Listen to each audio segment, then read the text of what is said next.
So this week's lesson is something that I think is vitally important for all artists to know and understand. However, it's also something that a lot of artists struggle with, myself included: sketchbooks. Now, before we get started in this overwhelming topic that is a sketchbook, let me explain why sketchbooks are quite intimidating for some artists, and actually most artists.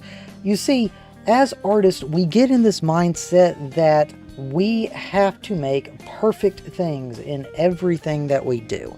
A sketchbook is not that. A sketchbook is a way for you as an artist to develop and practice.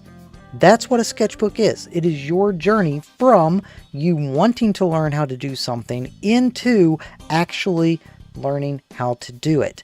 It's breaking down things into basic shapes. It's trying to figure out how lines work, how color works, how things blend together. It's a sketchbook. It's not supposed to be a final draft of anything. Because of that, you can leave your initial lines alone. You can leave your pencil drawings. If you just want to add in a little bit of color in some areas, you can. A sketchbook is not meant to be perfect. I have so many sketchbooks, and they each are drawings that I have done trying to get better at certain things. And none of them are perfect. Your lesson is you are going to be creating and filling in sketchbook pages like this. This was a one-day study that I did on Huskies. I literally just went on Google, I typed in Huskies and drew some pictures that I found on there.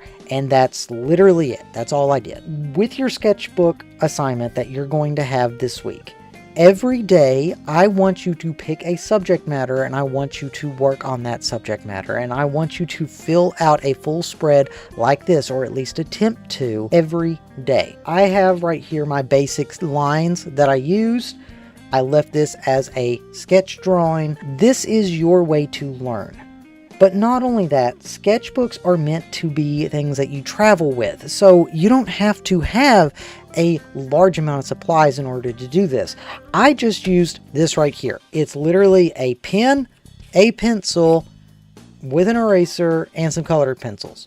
That's it. You don't have to be perfect with it. And if you want to use markers, you can. If you want to use all pencil, that's fine too. The point is, you are going to be spending every day this week for the entire class researching and trying to draw and fill in an entire page with your drawings. So like I said, your assignment for this week, I want you to try and do a spread of artworks like this on a page or in your sketchbook where you are researching something every day. If you want to research the same thing for multiple days, that's perfectly fine, but you're still going to be drawing, you're going to be sketching it, and you're going to try and get better at it, because that is the point of a sketchbook. It's not supposed to be perfect. Leave your lines in there if you want to. Thank you all very much. I hope that you have a deeper understanding of sketchbooks after this, and I also hope that you enjoy the lesson.